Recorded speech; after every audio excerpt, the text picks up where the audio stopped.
SoTellus Time with Trevor Howard. Hey guys, welcome to another episode of SoTellus Time with Trevor Howard, where we talk about everything reviews, reputation, referrals, and social proof. And today I am so excited. We have a special in-person, in-studio guest here at my home studio. I've got Christoph Wyman with me. He is the king of clean. Look at him. Obviously, this man is on point. He's got his ice on. He's looking good. And I am super excited to have him out here today. He is actually the author of The Customer Experience. Now, this is not his only book. He has written multiple books and is a multi-book published author. Very exciting. And he is all about customer experience. And I want to give him a little bit of time because I want you to understand exactly where he's coming from and why it's important that he's on SoTellus Time today. So Christoph, thanks so much for being on here. Thank you, Just so excited Trevor, to have you with me. And with the audience today, you guys are about to learn a lot when it comes to customer experience and elevating that customer experience. Yeah. So tell them a little bit about what you've done over the past, 20, 30, 40 years. You know, let's hear it. Thank you so much for having me here. I'm super excited. My wife and I drove out from Vegas the other day, and I said, hey, if I'm coming to Phoenix, I got to go see Trevor. So I am such a huge fan of SoTellus. You know this. I am always preaching the gospel of SoTellus and why getting 5-star reviews from your clients is super important. And in fact, in the book, SoTellus is featured in the chapter on evaluation, which is talking about getting reviews from your clients, from your customers. We even have an opportunity for people to sign up with SoTellus through the book. So Trevor and I met about 2 years or so ago when I think we met at Speaking Empire. We did. So about 2 years ago, and soon after we met, I was putting on my first live event. Yep. Didn't know what I was doing, but I said it's time. At that time, I had my first book out called Getting to Wow, Everybody Wins with 5-Star Service, which really is a book that focuses on elevating the customer experience in the restaurant industry. So it's really speaking to the service professional. Yep. So we put on this event called Accelerate Service, as in EXCEL, Accelerate Service 2016. And we invited a number of speakers from all over the country. Trevor was one of them who came and actually participated in our charity auction. Yep, if you remember, absolutely. We did a charity auction. So one thing about myself, I am a 5-star customer service expert. Yes, I would say I'm an expert because I've put in the time, I've put in the effort and the energy, and I've learned, and I'm constantly learning. But my goal is to really help businesses elevate that customer experience, whatever industry they're in, whoever their customers are, whether it be real estate or medical or retail or the hospitality industry. If you have customers, and if you're in business, I know you do, then hopefully we have to be focused on the quality of the service we deliver. So when we had that event, I like to say that everything I do is always about service and service. Service as in, yes, customer service, but then the second side is service as in giving back. And at this particular event that I mentioned where we actually began to work together, we put on a charity auction to raise money for our local food bank called 3 Square. And from the contributions and the donations, we were able to raise enough money to create 10,000 meals for that food bank. Awesome. So everything that we do, we always want to have some kind of a giving back component to it, helping some charity or nonprofit. What have I been doing for the last 20, 30 years? Well, I've been learning. I've been in the trenches. I've worked for companies like Wolfgang Puck, for Hyatt Hotels, for Darden Restaurants. I've been in sales and service for my whole life. In fact, prior to my professional career, when I was 19 years old, I went overseas as a volunteer Christian missionary. Cool. And that was the arena of service that I thought I was going to spend my whole life in. I lived in the Philippines for a number of years. Wow. I studied linguistics, and then I went on and taught myself to read and write and speak Tagalog, the main language of the Philippines, and Ilocano. And then, and I was married at the time with my first wife, and we went up to the mountains and we developed a literacy training program for the non-literate adults. but we weren't teaching them to speak or to read and write English. We were teaching them to read and write their own language. Wow. Which is pretty amazing. Yeah. So that was my first career, and that was for about 10 years when I lived overseas in Asia and traveled to other countries. And I believe that everything that we experience in life has a purpose, and it may not be an ongoing purpose, and it's for a season, but those things help train us, teach us, mold us to become who we are currently. Absolutely. And at that time, like I said, I thought that I was going to be on the mission field for my whole life. That's what I believed my calling was. But then life happens. You know, we've all had situations and experiences that make us take a detour, make change of plans. Maybe our plans are not God's plans. I don't know. Not trying to get all spiritual on you. No, I hear you. In fact, a good friend of mine says shift happens. Shift happens. Shift happens, yes, right? Exactly. A shift happens. And we usually don't orchestrate the shift. We're not the directors of it. But then we have to respond and then figure out what's next. Yeah. And I left the Philippines and went, I think we...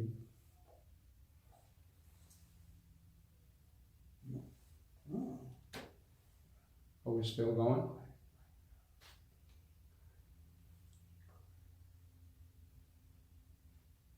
What? Dude. What happened? What happened? Oh my gosh. That was good too. We were on a roll. Yeah. Oh my gosh. Technical difficulty. Too hot? No. Okay, good.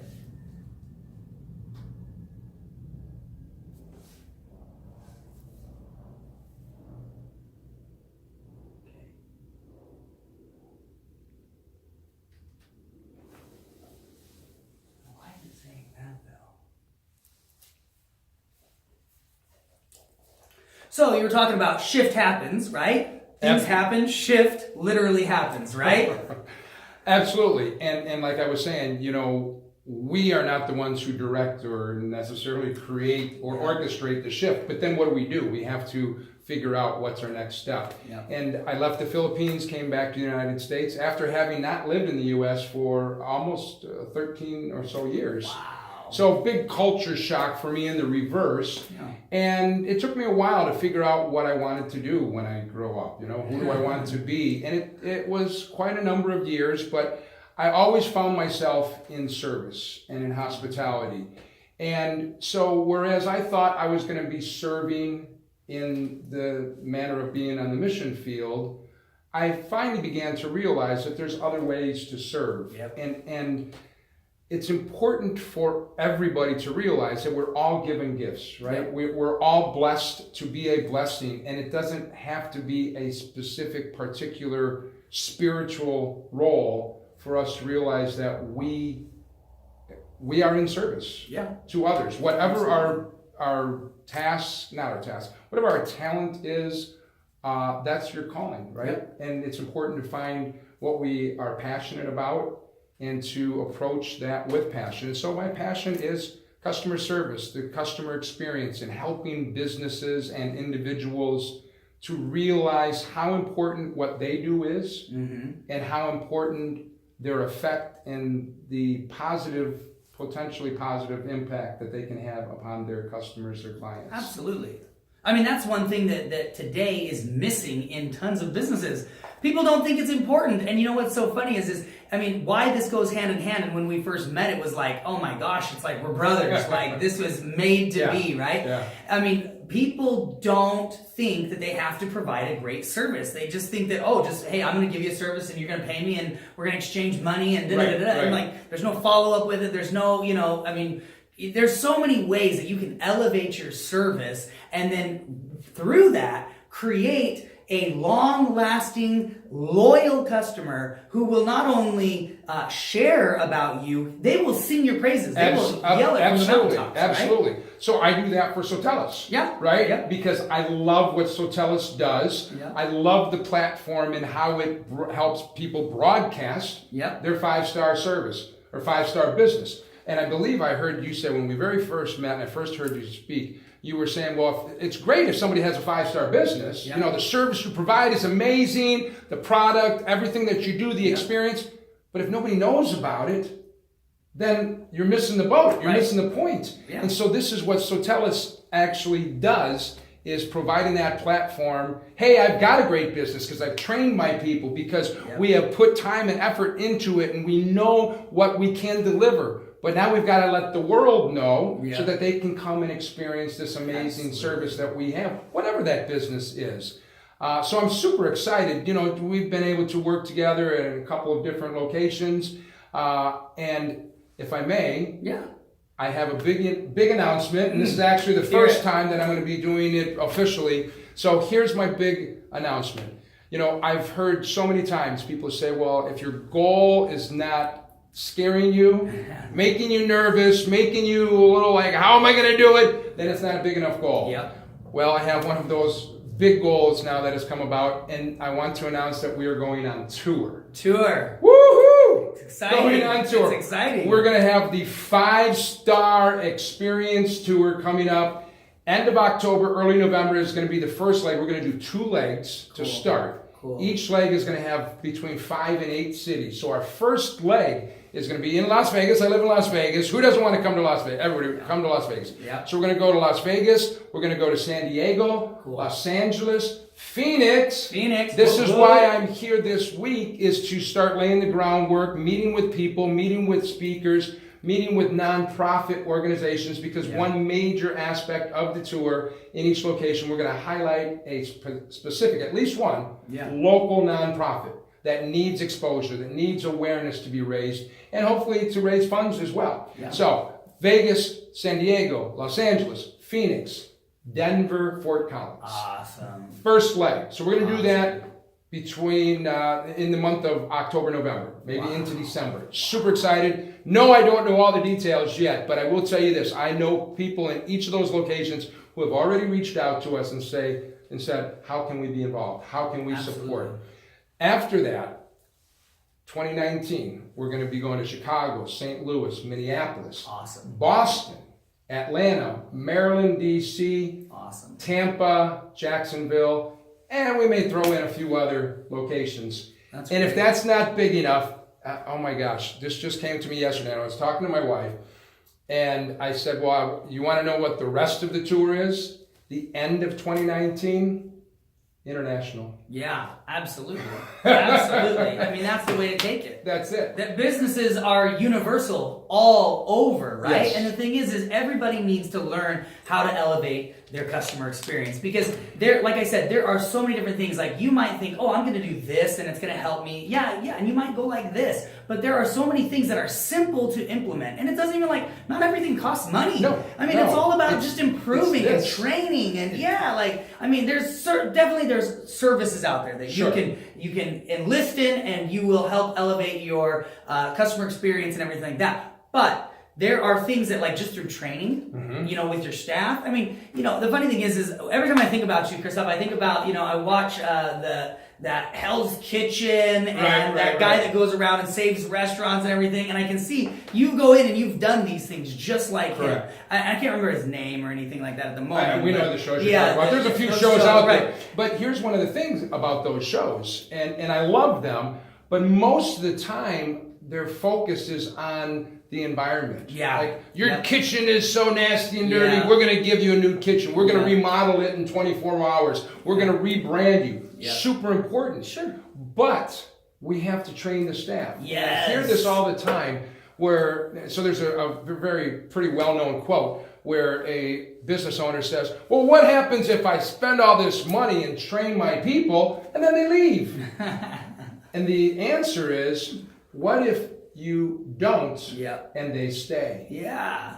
Absolutely. Because it's an investment, and oftentimes business owners look at training their staff as a cost. And it shouldn't be, what's this going to cost me? It should be looked at as, what's the value and what's the return, and how is this going to change, improve, motivate, inspire, empower my team?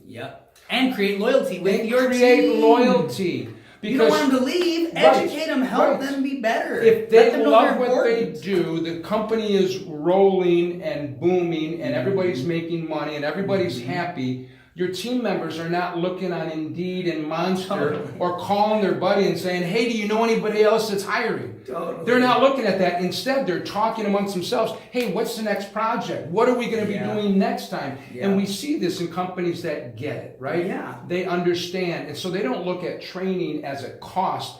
It's just a part of an investment of doing business because training, let's say a restaurant. To me, the cost of training, the money that is invested, is as important as your fryer goes out and you can't cook food. Mm-hmm. You should think of it as important as any piece of equipment that you need in that place of business, right? Absolutely. And I see that that's a difficult mindset for many business owners and leaders to grasp. Mm-hmm. The other thing is they will often say, well, I've got to spend money on marketing. I've got to spend money on advertising. Well, what's the best Trevor? What's the best what's the best marketing? Customer experience, having your customers talk about how awesome you are. Here's the thing is my quote, right? My quote in the book. I have a quote in the book, and I'm going to give it away. It's basically, to gist, nobody gives a crap what you have to say about your business, friends. I promise you, it doesn't matter if you're in the automotive industry, the dentist industry, a carpet cleaner, a hair designer, a hairdresser, or what. It doesn't matter what you do, where you are, hospitality. No one cares what you think because apparently, obviously, you think you're the best. But if your customers talk about how amazing you are, and I yell about this all the time, right? I get people say, man, you're aggressive. No, I'm passionate about it. It's passion. If your customers say you're the best, people will believe it. Absolutely. If you say you're the best, they go, yeah, whatever. Right. And I am the best. That's right. I am the best. But I have customers, I have past clients. Back it up. On my website, I have 50 plus SoTellus reviews myself. That's awesome. Who have read my books, who have gone to my trainings, who have hired me, have engaged me in some form or fashion where they were able to receive the service that I have to offer. And it's amazing. When I sit down with a potential client, yes, I have my one sheet, and I show them my book and all these different things. But I always include, if I send them an email, I always include 2 or 3 SoTellus reviews. Absolutely. Because they click that and they open it in 30, 40, 50 seconds, somebody is speaking, oh, Christoph did this for us. This is how our business has changed, this is, etc. And there it is. It's done. And it's such an amazing thing. And the fact that it's video. Yeah. You know, I understand. It's great. There are many other review sites out there. Sure. And there's a place for everybody. Yeah. But people love watching video. We're on video right now, right? Why are you You're watching? not reading this text. You're not reading the text to this, right?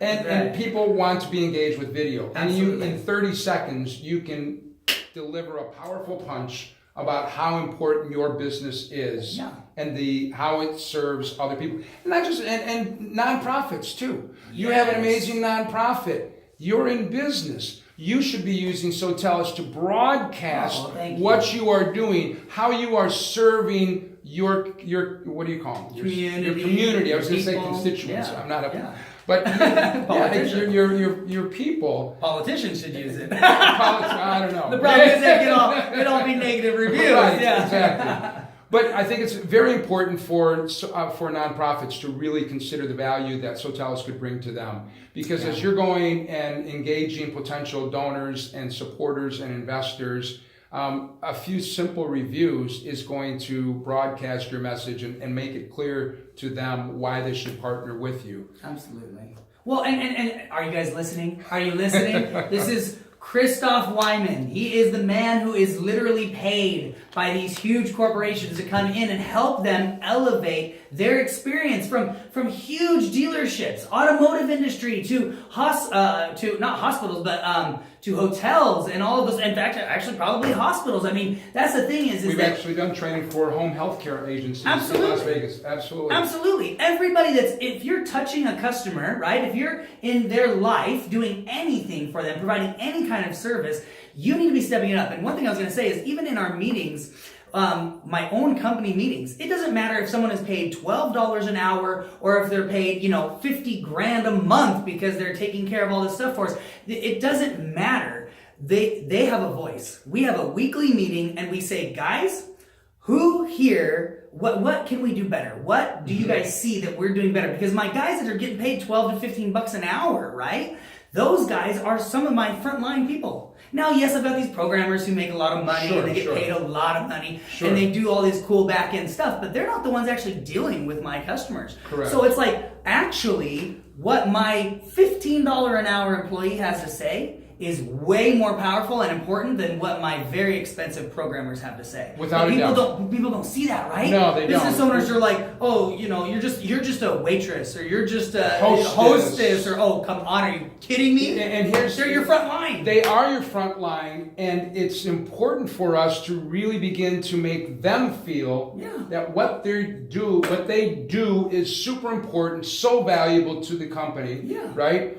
And it doesn't have to do with the fact that, it's an entry-level position. It's with their first job. Oftentimes they hire somebody because they look pretty or they're nice looking and they have good communication. That's great, but they need to be told how valuable they are to the organization. Every single business has somebody that sits at a desk at the front. That's right. Or hospital, any business. Entry-level position. But they often have the mindset, because it's the culture that they've been around, that, well, I'm just. Exactly. I'm just then fill in the blank. Nobody should ever feel that I'm just. And I'll tell you a story.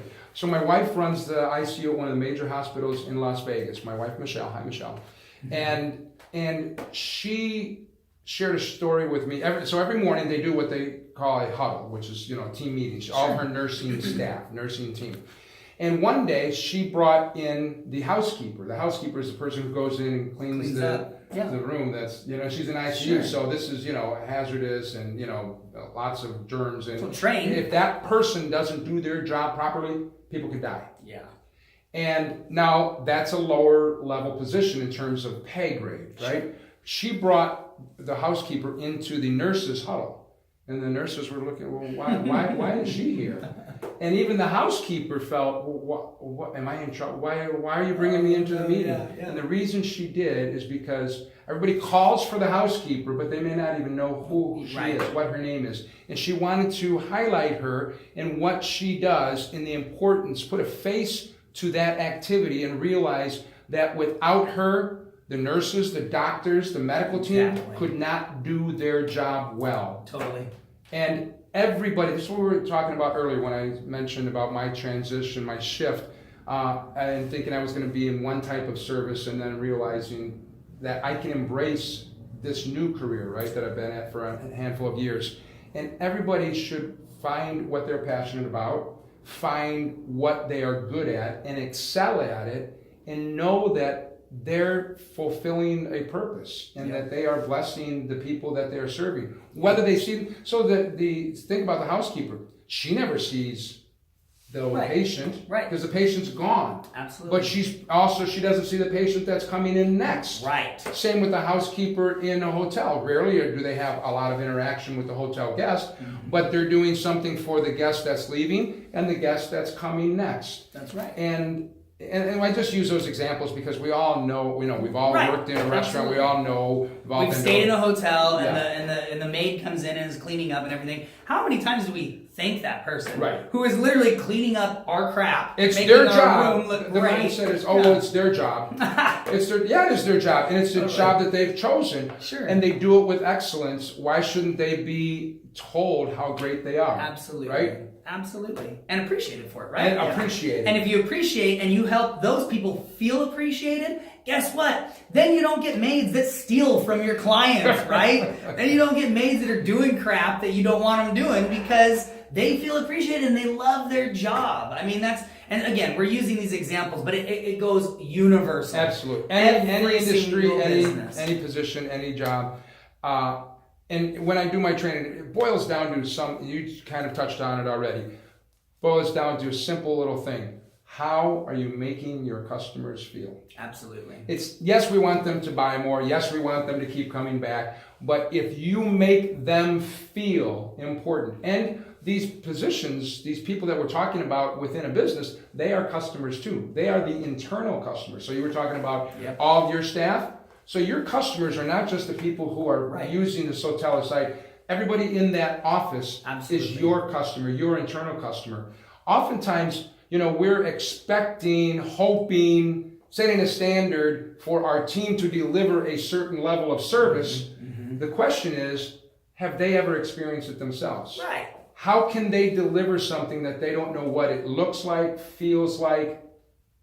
Yeah. Everybody says our customer is the most important person, and that is true. Yes. However, how are we treating the people who are taking care of our customers? Correct. Are they getting the same level as what you're saying? Are they getting the same level of love and respect and service and appreciation? I mean, I can't tell you how many times I've been sitting in a restaurant or a business or something, and the owner is like belittling or like going after their employee. And I'm going, first off, and I've literally stood up and said, I'm leaving. And they're like, well, sir, what's wrong? And I said, I'm not going to stand here. The way that you're treating your employee is a reflection upon how the food I'm about to eat. Right. Okay? Like, I don't think that, your people aren't happy. So and I don't they're want not cooking spit with in my love, food. right? Right? I don't want something disgusting. So it's like, dude, if you can't you don't even deserve my money. Right. You, girl, you deserve better than that. You should get out of here, And I've literally got up and walked out and told people they're a fool, and your business is going to go out. You're going to crash. And you're gonna burn. In the book, I have it. I think it's on the chapter on employee engagement, I believe. But I have a little acronym, and I say it's important to use the power of praise.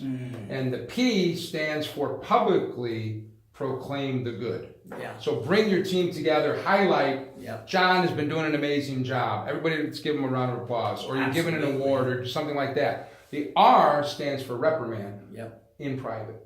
Oh, always absolutely. in private. And then there's AISE, but it's a great simple acronym that companies... And don't give it all away. No, I'm not. Yeah. You're going to find it here. But it's so important. And again, we have to look at our staff, our team members. They are our first employees. I mean, customers. Our first customers. That's right. Are you writing a SoTellus review for them? Right. Right? Exactly. Well, it's funny because we actually teach in to our clients. Not writing. Yeah. Giving. That's right. And so what we actually teach our clients that you should get reviews from your staff. There is nothing wrong with that. You should get reviews from your staff because, like, for instance, the childcare industry, right? These are people who are dropping their most precious thing off to you, right? What do they want to know? They want to know, is it safe? Is it clean? And do the teachers love what they're doing? Because if I'm dropping my kid off to somebody who hates kids, this is not a good thing. This is not a good thing. So literally, have for childcare centers, all my childcare centers watching, have your staff do a review of why. Do a video of why are they working for you? Why do they choose to work for you? And that way they get the chance to tell the parents and everybody that, well, hey, you know what? I work here because they're nice. Right. They love the kids. I love the kids. I chose this industry. I chose to work in childcare because I love children. I mean, I've seen reviews where literally a lady was almost in tears because she said, I can't have children of my own. But I love children. Wow. And so I decided to come into this industry and I decided to work with this childcare center because they are top notch. I would bring, if I could have my own children, I would bring them here. And that's so powerful because then your potential customers watch that and they go, oh, I want her. I want to bring my child here and I want her to be my kid's, teacher. Right? Exactly. It's just so important. Now, you have something here that I want you to share with everybody. Are you guys getting this? I hope you're paying attention. Because everybody wants to talk about marketing. How do I get more customers? Here we go. How do I get more customers? No.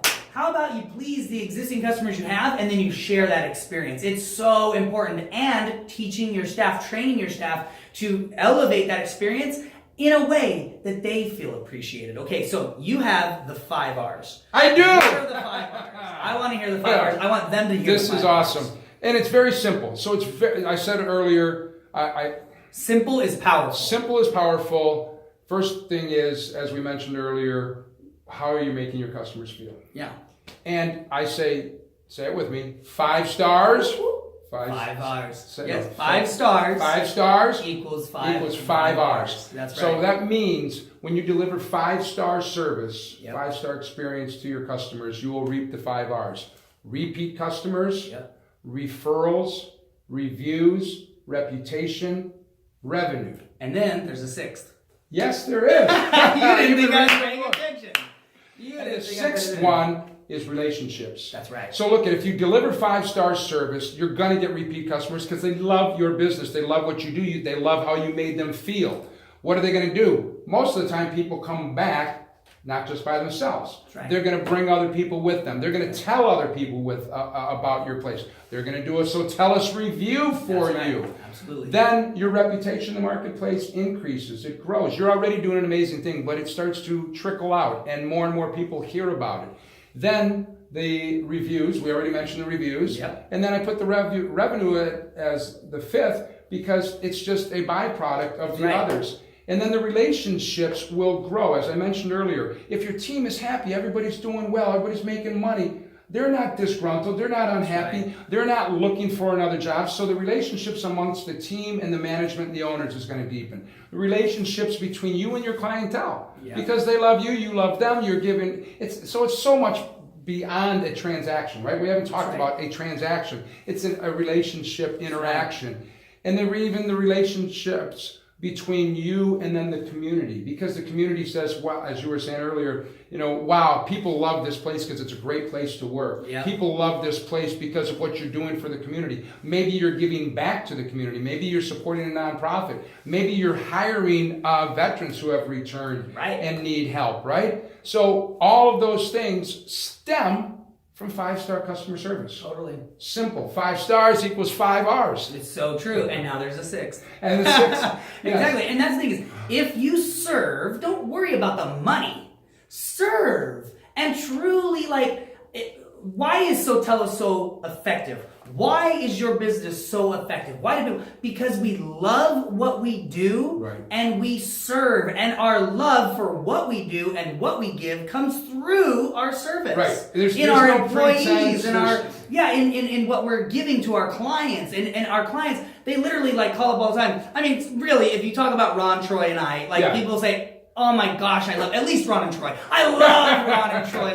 They are such good guys. And that's the thing is, how do we manage literally thousands of clients in 17, 18 countries across the world right now? Wow. And how do they feel that we love them and they love us? I mean, that's really our, if you look at some of our, I guess I'd call them competitors or people in the industry, they manage much smaller clients with much larger staff. And the thing is I put it all on that.